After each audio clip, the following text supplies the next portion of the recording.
Hi friends, Karthik Deepa சீரியலில் ஒரு அட்டகாசமான எபிசோட் பற்றி தான் இந்த வீடியோவில் பார்க்க போகிறோம்.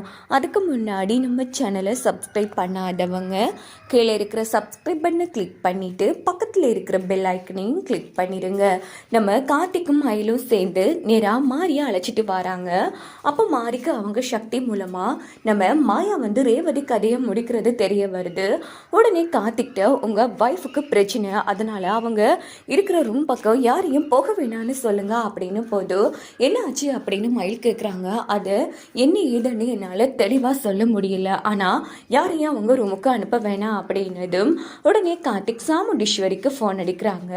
சொல்லுங்க மாப்பிள்ள அப்படின்னு போது அத்தை இங்கே பாருங்க அத்தை, ரேவதி இருக்கிற ரூமுக்கு யாரையும் போக விட வேணாம் அப்படின்னு போது ஏன் மாப்பிள்ள என்ன ஆச்சு, எது பிரச்சனையா அப்படின்னு கேட்குறாங்க. அப்படி இல்லத்தை, நான் சொல்கிறேன், நாங்கள் வரும் வரைக்கும் யாரையுமே அனுப்ப வேணாம் அப்படின்னதும் உடனே சாமுண்டீஸ்வரியும் சரின்னுட்டு ஃபோனை வச்சுட்டு வேகமாக ஹாஸ்பிட்டலுக்கு வராங்க. நிரா இல்லத்திலிருந்து இங்கே பார்த்தோன்னா மாயாவை தான் காமிக்கிறாங்க. அவங்க டாக்டர் மாதிரி வேஷம் போட்டு நேராக என்ன பண்ணுறாங்கன்னா ஹாஸ்பிட்டலில் யாருமே இல்லாத டைமாக பார்த்து நேராக, அதாவது நம்ம ரேவதி கூட நின்றாங்க இல்லையா, சாமுண்டீஸ்வரி வீட்டில் இருந்தவங்க யாருமே இல்லை, எல்லாரும் ஒவ்வொரு வேண்டுதலுக்காக போயிருப்பாங்க. ஸோ அந்த சந்தர்ப்பத்தை பயன்படுத்தி தான் ஒரு டாக்டர்ங்கிற மாதிரி ஒரு வழியாக ரேவதியோட ரூமுக்கு வந்துடுறாங்க மாயா. ரேவதியை பார்த்ததும் இங்கே பாருடி, இனி என் பிடியிலிருந்து தப்பிக்கவே முடியாது, என் மகேஷை தூக்கிட்டு நீயும் புருஷனும் சந்தோஷமா வாழலான்னு பாக்குறீங்களா, இப்போவே நான் உன் கதையை முடிக்கிறேன்டி அப்படின்னுட்டு நம்ம ரேவதி மூஞ்சில இருக்கிற அந்த மாஸ்க் எடுக்கலான்னு போறாங்க. அவன்னு பார்த்து சரியா சாமுண்டீஸ்வரியும் ஹாஸ்பிட்டலுக்கு வந்துடுறாங்க. உடனே ரொம்ப வேகமாக ரேவதி ரூமுக்கு வராங்க. அப்போது மாஸ்கை கலட்டிடலான்னு போகும்போதே கரெக்டாக சாமுண்டீஸ்வரி வந்ததும் மாஸ்கை போட்டுட்டு ரேவதியை அன்பாக பார்க்குற மாதிரி பார்த்துட்டு இருக்காங்க மாயா.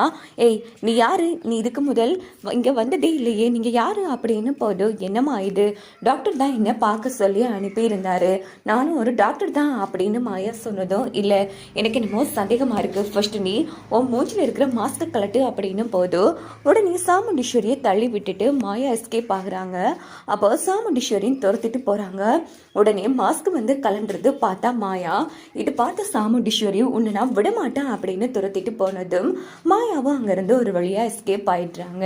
அப்படின்னு பார்த்து கார்த்தியோட கார் வந்துடுது. அத்தை என்னாச்சு, இங்கே நிற்கீங்க அப்படின்னு போது மாப்பிள்ள நீங்க சொன்னது சரிதான், இதனால தான் ரேவதி ரூம் பக்கம் யாரையும் போக விட வேணான்னு சொன்னீங்களா, நல்ல வேளை மாப்பிள்ள நான் இல்லத்துக்கு போயிருந்தேன், சரியான நேரத்தில் வந்ததால அந்த மாயா கிட்ட இருந்து என் பொண்ணு ரேவதியை காப்பாத்திட்டேன், இல்லைன்னா அவ நம்ம பொண்ணு கதையை முடிச்சிருப்பா அப்படின்னு நடந்த விஷயத்த சொல்றாங்க.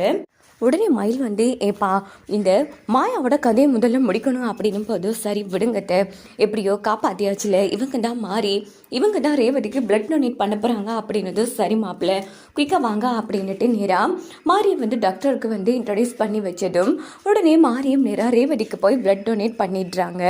அதுக்கப்புறமா எல்லாரும் மாரிக்கு நன்றி சொல்கிறாங்க. இங்கே பார்த்தோன்னா பாட்டி எல்லாரும் கோவிலில் வேண்டுதலில் இருந்துகிட்ருக்காங்க. அப்போ டாக்டர் இனி ஆப்ரேஷன் ஸ்டார்ட் பண்ணிடலாம் அப்படின்னுட்டு ஆப்ரேஷனை ஸ்டார்ட் பண்ணுறாங்க. இந்த பக்கம் மாயா தப்பிச்சு ஒரு வழியாக காளியம்மா வீட்டுக்கு உடனே நான் இப்படி பண்ண போனால் அதுக்குள்ளே சாமுண்டீஸ்வரி வந்துட்டா, இல்லைன்னா இப்போவே அந்த ரேவதி கதை முடிஞ்சிருக்கும் அப்படின்னதும் இங்கே பாரு அவசரப்படாத மாயா, நீ மட்டும் மாட்டியிருக்க என்ன ஆகி இருக்கோ, கடைசியில் அந்த சாமுண்டீஸ்வரி காத்தி ஜெயிச்சிருப்பாங்க, அந்த ரேவதி என்னவோ பொழைக்கணும்னு இருக்கு, அவள் பொழைச்சாலும் உன்னை பழி வாங்க முடியலன்னு சாமுண்டீஸ்வரி துடிப்பா. இங்கே பாரு நீ போலீஸில் மாட்டாத வரைக்கும் தான் அவங்க தோத்துட்டாங்கன்னு அர்த்தம், நீயும் போலீஸில் மாட்டினா அவ்வளோதான், அதை காத்தி ஜெயிச்சிட்டான்னு அர்த்தம் அப்படின்னு போது அவன் என்ன பிடிக்காம சும்மா விட மாட்டான், இப்போ என் மேலே இருக்கிற கோபம் அவங்களுக்கு ரொம்ப அதிகமாக இருக்கும் அப்படின்னுட்டு மாயா பயத்தில் இருந்துட்டுருக்காங்க.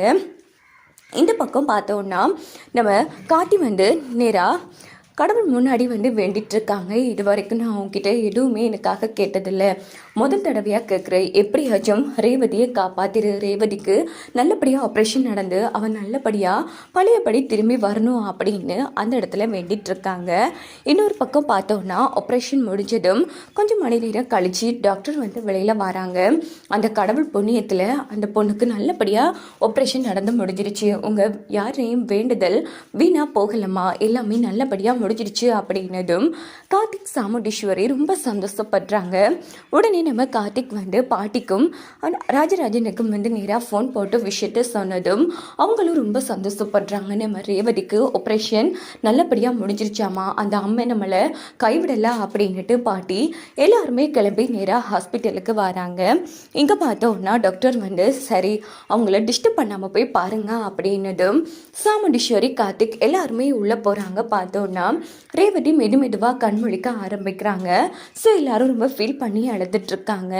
அப்போ நம்ம சாமுண்டீஸ்வரி நாங்கள் எல்லாருமே ஆடி போயிட்டோம்மா, எங்களுக்கு எவ்வளோ கஷ்டமாக இருக்குது தெரியுமா அப்படின்னும் போது அதான் எனக்கு ஒன்றும் ஆகலைம்மா, எனக்கு தெரியுமா ராஜா என்னை எப்படியோ காப்பாற்றிடுவாருன்னு, அதனால யாருமே அழாதீங்க அப்படின்னு சொல்லி ரேவதி வந்து கார்த்தியை பார்த்துட்ருக்காங்க.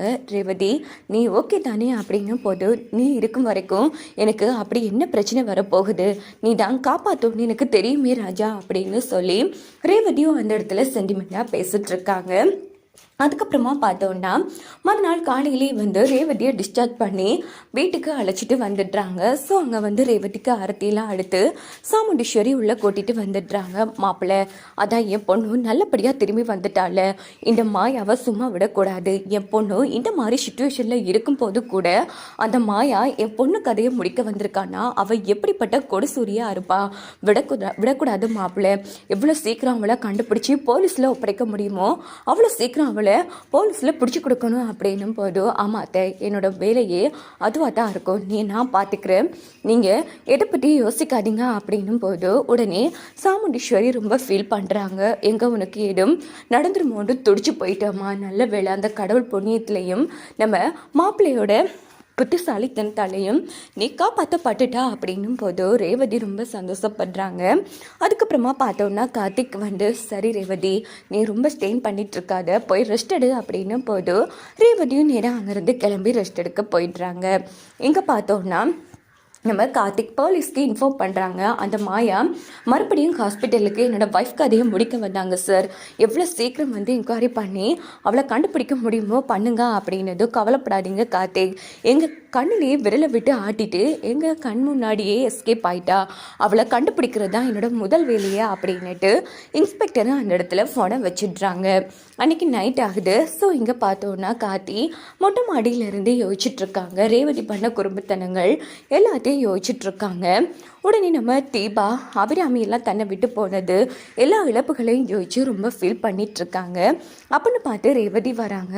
ராஜா நீ என்னால் சரியாக சாப்பிடலை, சரியாக தூங்கலைன்னுலாம் அம்மா சொன்னாங்க. ஆமாம் நீ சாப்பிட்டியா, வந்து சாப்பிடு அப்படின்னு போது நான் சாப்பிட்றது இருக்கட்டும், நீ டைமுக்கு டேப்லெட்லாம் போடணும், ஃபஸ்ட்டு நீ சாப்பிட்டியா அப்படின்னு கார்த்திக் கேட்குறாங்க. இல்லை ராஜா வா ஃபஸ்ட்டு நீ சாப்பிடு, நான் உனக்காக சாப்பாடு எடுத்துகிட்டு வந்திருக்கேன் அப்படின்னும் போது இங்கே பாரு நான் சாப்பிட்டுப்பேன், முதல்ல நீ டைமுக்கு சாப்பிடு அப்படின்னதும் உன் கையாலேயே ஊட்டி விட்டுறியா அப்படின்னு ரேவதி கேட்குறாங்க.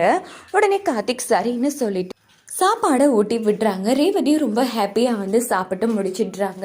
ராஜா கொஞ்ச நேரம் உன் மடியில் படுத்து தூங்கட்டுமா அப்படின்னதும் உடனே கார்த்திக் சரின்னு சொல்லி ரேவதியை தன்னோட மடியில் வந்து படுத்து தூங்க சொல்கிறாங்க. அப்போ ரேவதி வந்து க்யூட்டாக தூங்கிட்டு இருக்காங்க. இதோட பார்த்தோன்னா இந்த எபிசோட் முடிச்சிருது.